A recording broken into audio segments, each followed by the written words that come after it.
Shall we get into this, though? We shall, I believe. Okay, let's do this.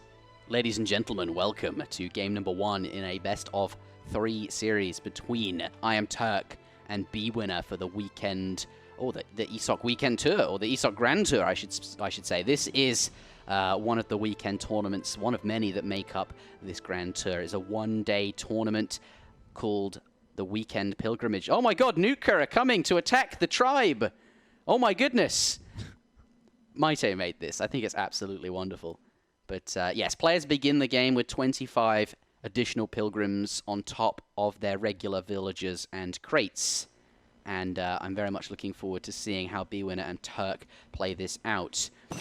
For the benefit of you guys on YouTube, if you're watching this as an independent series, because we are now uploading only the best games to YouTube, so hit the bell icon. Every video you see from Escape, you'll know that is a good one to watch. That's what we want. That's what we want to achieve. Players start with 25 pilgrims in the boats, appearing on both sides of the map. Very important to get them working right away. In fact, so important, bwinner doesn't care if it's hunts or berries. He just wants to be gathering, because the thing you need to do here, you need to be fast. You have to get up to the next stage ASAP, and yeah, going to go straight onto those berries by the looks of it immediately, because obviously Iroquois, they have that age up fast option, but with this such a strong eco, it's so important to be up quickly and get those military buildings down and start taking map control that berries are good enough, it would seem. They're very good, Will. Oh my god! You want to get up to the next stage You are quickly. On fire today. Oh yeah, really, fire. I'm convinced that's why people tune into this stream, for your dad jokes and my dad bod.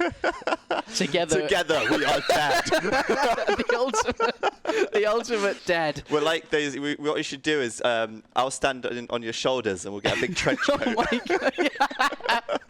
I feel like I thought you were going down like Optimus Prime. We'll combine into Omega Dad. Oh. But yes, so bwinner starting on the berries. It's not fast, but it's fast enough, because he does get himself up to Colonial. Both players reaching it about the same time, now gathering the wood for buildings. And well, in bwinner's case, houses. I Am Turk, of course, doesn't need houses. He can now focus on a war hut and a corral if he so desires. Wait, that's a blue one, and that's a red one. Like they're a stone throw away. Yeah, so the dynamic here is that the Iroquois, in fact, both of them have that age up fast option, but the Iroquois also have the big button, the 5 tomahawks that you get from the big button, and they also get a free military building from the Travois, so they can take map control a bit more easily. What, as Zach says, the Sioux have going for them, though, is, you know, they're not going to be as good as Iroquois in that sense, no big button, etc., but they don't have to build houses, so that's a lot of saving. That's a lot of wood. They don't have to ship a wood shipment at some point, and they will get ahead that way. Yeah. But yeah, as you can see, at 2 minutes in, 4 Kanya already hitting the board, and this is going to be all about aggression and controlling the map here. Let's switch on over to units in Q and C. 5 C-Tambo, that's not ideal. No. But he will have his first shipment coming as well, and I imagine it will be something like 4 Axe Riders. I feel like this is speed chess, you know? Because it happens so quickly. You have to react quickly as well. You do. Out come the Axe Rider. That's good enough. Yeah, and the C-Tambo as well is going to be... In fact, it's really good for him. These Axe Riders have done so much work. And there's no units in queue for the blue player, though we might see the Iroquois big button. I don't know if that's being researched. It's not. It should be. 6 Tomahawks do come out, though. And that will be enough to scare them away. This is balanced on a knife edge, and these fights are going to be so close. Yeah, 7AN coming out from bwinner as his first shipment as well. Now he takes the military lead. And it's so important because these pilgrims, they're all gathering here, right? Like they're all right here, right now. And if they lose that fight, then they lose the pilgrims, they lose their eco. Yeah, and you can see just going to chuck them in. They have 200 base hit points, and with Spirit Medicine active, they're going to have even more than that. And they soak a lot of damage, they do a lot of damage, and it's just so much fighting, so much aggression. It's all about these units, controlling these units. That turned it for Turk, actually, putting those in there. He comes out ahead quite considerably in military after that fight. And then on top of the C-Tambo, the riders there popping out, killing 3 instantly. And crack shot coming down. C-Tambo trying to get away. They don't get away, though. Lots of area damage there, as you can see. And those couple of Kanya are going to try and finish that up there. But 6 C-Tambo do pop, and that'll be enough to force bwinner away. Tries to get a final volley, does so, but does a returning volley onto that AN'er. You know, when you see 2 War Chief civs in a game. This is kind of what you expected. I think this is what the devs had in mind. I think we're doing them justice. They'd be proud of us right now. Yeah, it's very fast-paced, isn't it? Very, very quick action. And, yeah, both players actually stacking up a shipment. bwinner wasn't able to send it. It was housed. He's just built another house now, switching a little bit more into Tomahawk by the looks of things there. Yeah. I'm Turk's shipment coming on the way as well. And there's just no time to send an eco shipment. And with that much eco from the start, you know, it's like, well, why would you? You know, just get that military out and keep on the pressure. Lots and lots of TPs now coming up. Oh, that's really good. They build very quickly, and they're going to give stat bonuses to these units, as well as these villagers working, right? So having a few TPs here seems really important. And Zach, I'm really loving this map, because if one player gets ahead, and you know, because of that, the other player is behind, it'll be counterbalanced by the fact that there's a caravel so close to garrisoning and things like that. Yeah. I think it's a very good map for this format. I agree. We did see use of that caravel in the last series, actually. It did prove to be quite useful. Maybe we'll see it again here as well. But I'm Turk now with a bigger military mass. Literally, as I say that, 4 more Kanye come out. So looks like bwinner is going to go charge straight in. Wow, he has got some balls. Those war clubs going to get onto those Iroquois cav. They're going to retreat to get away from these units. These ones still fighting, going to run these around ragged here. And I think it might be, let's switch on over to military units, because there's a lot of Citambo here. In fact, 30 of them versus only now 8 Aena and 5 Tomahawks left. There are, however, 5 cav. Will the cav be enough to sway it? Cav are very strong, but remember, there's these clubs, these war clubs running around in the back, protecting and the cav them. Can't really get in there as they would like, because the TPs are kind of blocking a little bit as well. Yeah. This is very nice for Turk. He's going to clean that up. Just look at the military population right now. GG coming out. And that's going to be game number 1. This is such a fast format. We have seen a few longer games, for those wondering, if you're watching this on YouTube. I think bwinner made a massive mistake there, though, right? Just going in there was just, he sealed his fate. That fight didn't look ideal, especially with all these them TPs. Out from the TPs, I think. Take the fight in the open. Or at least stay at home and just keep building villages and let the game progress. It felt like just chucking them all in there, and it didn't really work out. We weren't able to get to that sort of later game. Could have gone on longer. I'm hoping for another longer series. We saw a couple of games earlier that went on, one that even went to 20 minutes. So perhaps we'll see something like that. But yeah, Turk going to pick up the first game. I'm really pleased to see him, taking a win off the Iroquois. The Iroquois seems so strong, but Turk proving to us that you can do it with the Sioux as well, which is also a pretty good civ, it seems. But yeah, nicely done. Shall we get into the next map, which will be on Hudson Bay? Yeah, we shall. Now, I'm wondering, you did mention bwinner and his Turks, but he's gone for Iroquois again. It seems like Iroquois is his choice. So we'll see if he maybe changes that when Turk picks something different, because he cannot pick Sioux now, and he is now going to Iroquois. So maybe an Iroquois mirror, maybe bwinner bottles it and chooses something else. Yeah. Oh, Russia. Very interesting. First time Russia. He gets to counterpick and is doing so. But I wonder what the benefit of Russia is. Actually, okay, let me tell you. Russia start with a lot of food crates because obviously they have one fewer villager and their villagers train in batches, as we know. Yep. But you don't use them to train villagers, so really it's just an age-up fast option. Having all those crates means Russia will be up more quickly than a normal European civilization, maybe quick enough to keep up with the Iroquois. And perhaps that's what he's got in mind. Doesn't want to play the Iroquois mirror, it would seem. But Turk does. These war chief civilizations seem to be very, very strong. Let's get into it then. Hudson Bay, game number 2. The score is 1-0 in favor of I Am Turk. Let's see how this goes. Yep, and first time we're seeing Russians. I don't know if Russians have been picked on the other series. Maybe they were played on ESOC TV earlier today, but we're certainly going to see them now. We'll see if bwinner can lock down the map with some blockhouses. We'll see if he can age up as quickly as he would hope. And oh my goodness, look at the spawn points of the boat. That is incredibly unfair. But it's really weird that it's unfair, because the spawn points of the water flags almost never matter. Right. But in this format, it's very important because that extra bit of space you guys will see in a moment. The red flag here, as you can see, is so much further away than the blue flag if we scroll down, which is much closer to the coast, and you can get those villagers working ASAP because right of there. that. There's already. Oh, he's going the wrong way. You might see them. No. Okay. Bringing them back. Or is it that important? Look, they're still inside. Yeah. And it's actually going to be I'm Turk who gets them out first anyway. Yeah, but I think Russia wanted to go over here because obviously they can't keep up with Iroquois. They're just so fast. So he needs to have his villagers gathering at home, which is why he's gone over here. So it looked like it would matter a lot, and I think it would in a mirror. But here he had all this intention of gathering close to his base because Russia is going to be slower than the Iroquois. Yeah. Unfortunate sort of spawning, but it's just the way it is. Caravel's fighting now on the water. Let's take a look at that. And see who gets ahead there. Looks like Turk will lose his. It was so close. Came down to one hit there. But yeah, Turk does lose that boat. Now he can harass the vills from the water, That's so true. Turk's got to actually move them away. But although he's already up, so it doesn't matter too much. So it bought enough time, didn't it? But now he's going to switch on over to wood to get those military buildings down. And of course, we'll get that travois as well. As I mentioned in the previous game, Iroquois have all those things, the big button, the shipments, the travois for the extra building, all of these things. I'm not sure what Russia has. But what they do have is the fast age up, which we've covered. The ability to build a blockhouse in age 1, so they can get a barracks up quickly. So that's another thing going for them. Exactly. And finally, what they have is he hasn't picked a deck just yet because he has no intention of sending any shipments until age 2. Distributivism just not good enough, and that's fair enough. But what he does have, he's picked his deck now. He hasn't actually. I'll just tell you what he has. It's 3 military shipments, 5 Cossacks, 4 Cossacks, and indeed 13 strelets. So he can keep up. Are so good. He can keep up in military because of that. So the more I think it through, the more we talk about it, Russia seems like a sensible pick. 2 blockhouses as well. Notably at home, though, obviously he can't keep up with Turk, even though he was able to click up very quickly for Russia. Not being able to age up with the speed is making a difference. So he would have been outgunned there. But that's only just gone up, right?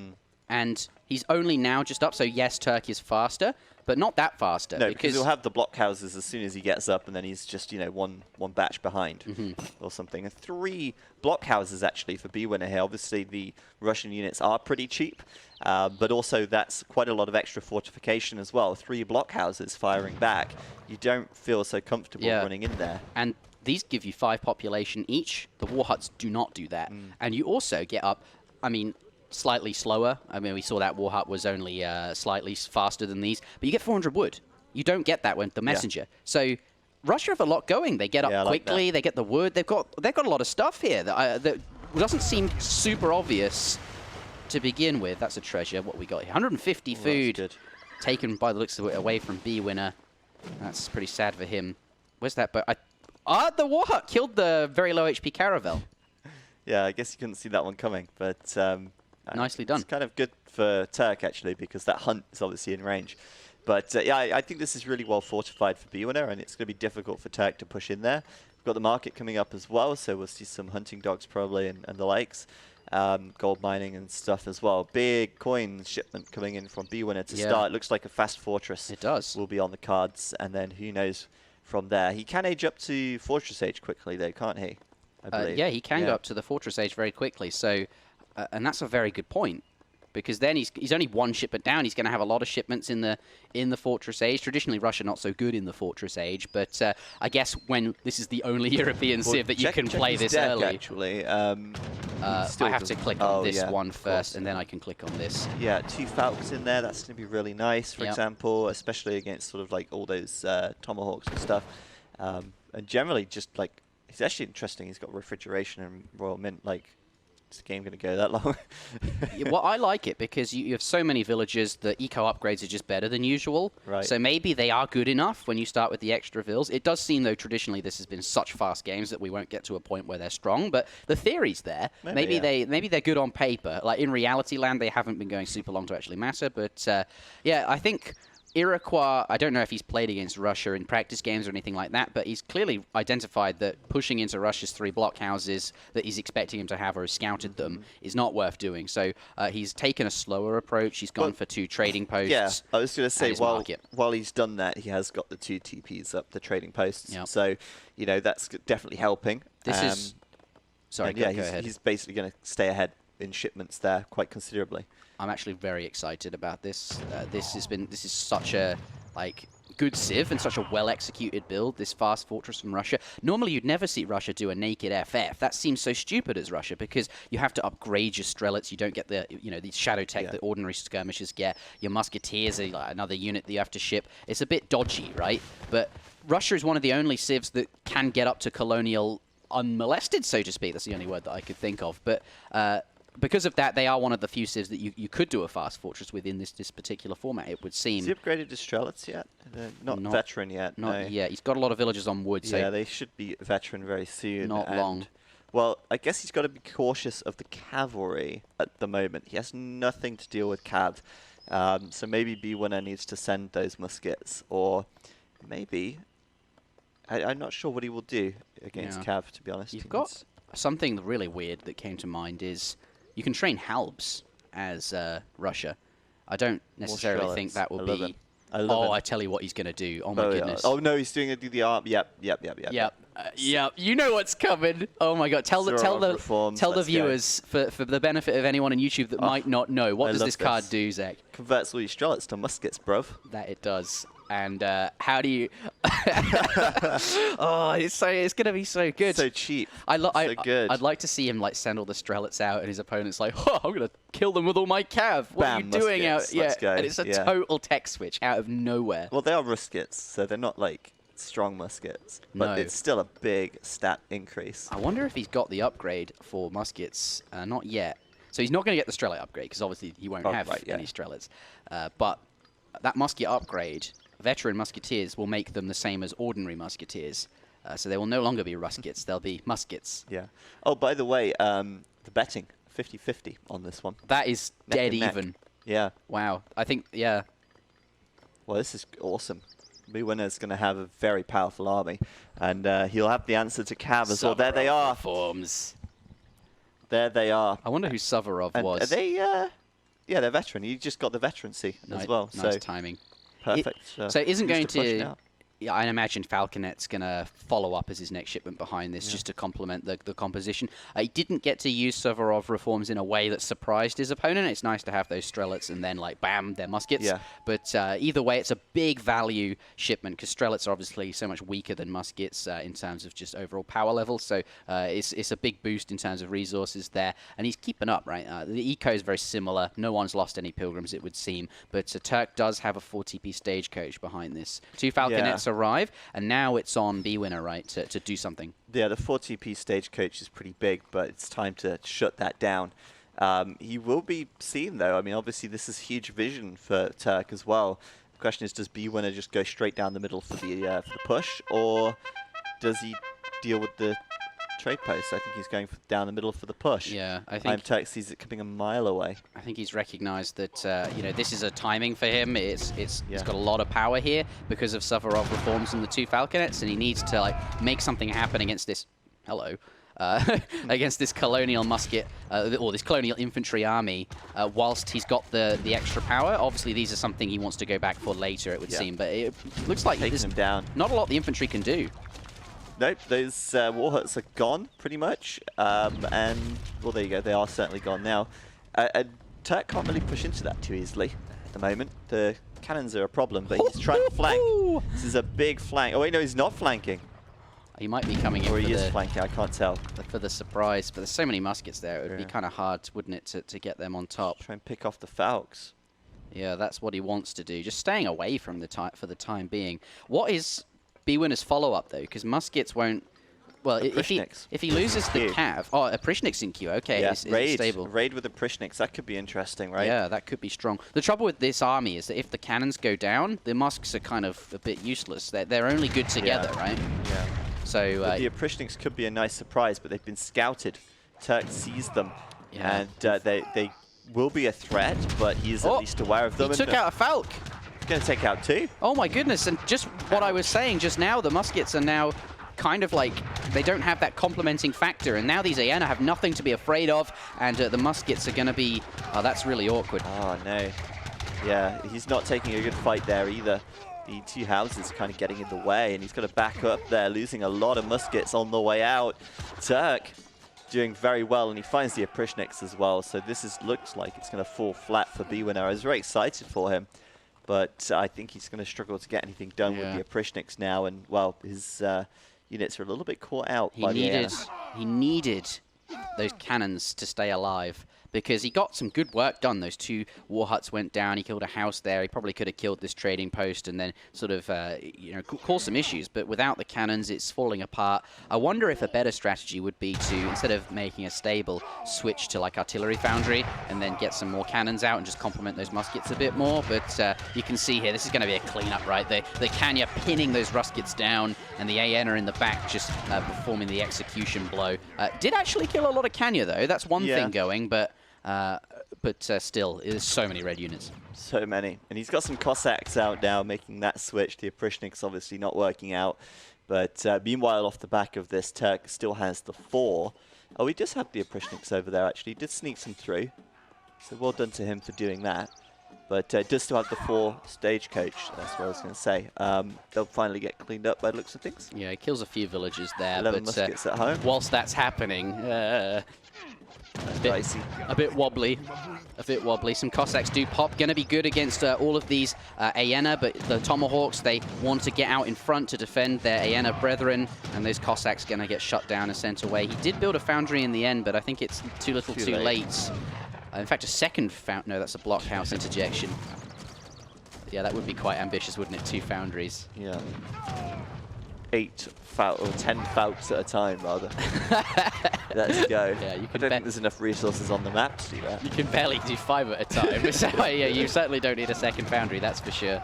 But yeah, I'm feeling bad for bwinner. I think he had something good going, and it looked really promising. It was really exciting to see Russia and the Falconets and the Suvorov reforms look like a really good way to play it out, but losing the cannons and not having a follow-up really shut him down here, because he basically gave the map control to Turk, and with that the stagecoach, and yeah, that's by now going to, you can really see the difference in the scores. Turk just standing here with a ton of units now, just going right for the throat. That's the TC, just going to knock it down. In fact, trying to get up to the foundry. Maybe he's afraid of 5 cannons, so he's just going to stand next to the foundry. So should they pop, he's going to be able to deal with them as they... Exactly. Going for the... Yeah, that's exactly what he had in mind. But it's only 1 Falcon queue anyway, and 5 Cossacks coming out. It's just not going to be enough, really. Actually, he's got a decent number of Cossacks. Yeah, he does. And if he can get the cannons out, could be good. Well, I say that, Foundry, he's not going to get those cannons out. And there are 17 Tomahawks as well, and they were all standing next to the cannons wouldn't have lasted very long. Yeah, this is it then. Gonna have to jam the units in and AoE pray. Hope for the best, see what happens. Veteran Cossack coming in, and now this is it. This is the moment he has to win this fight. I don't think he will, but he has to, because if he doesn't, the game surely is over. So this is it. The do-or-die moment for bwinner, but we can see from our bird's eye perspective that it's not going to happen. No, I don't think it's going to happen at all. You know, put up a decent fight there at the end, but he will get cleaned up now, and I Am Turk will likely take the win. There it is. GG coming out, and Turk will progress through to the quarterfinals. I really enjoyed that series as well. I know it was another very, very quick one, but I think it just goes to show... Like, I think a lot of people were skeptical about this format. It was a bit unusual, but I think that was really exciting, and I'm pleased that we got to see those civilizations being played. Russia in particular, that was cool. Yeah, for sure. Russia coming out, interesting choice. It looked promising, actually. It looked very good, but obviously some missed players with the Falks, losing them out in the open, the Oprishniks getting shut down before they could even get going. Turk just playing very well. But yeah, it looks like then that it will be a Sompukonku versus I Am Turk. Yeah, semi-final. And I see Sompu in the chat. He's watching. He's taking notes. That man, he could well win this. I think we could see Kaiser and Sompu in the finals, maybe. But first, Turk has to... well, firstly, Sompu has to get through Turk, as you're saying. Yes. Will that happen, though? Because Turk looks pretty prepared. The 2-0 here. We'll have to see. So don't go anywhere. That's coming up next. Thank you very much for watching. And as I said earlier, hit the bell icon if you're watching this on YouTube. We're now only uploading good games to YouTube, so everything we upload you can expect to be something that you'll want to watch. Ring that bell. Ring my bell. Ring my Maybe bell. cut that bit out of the YouTube video.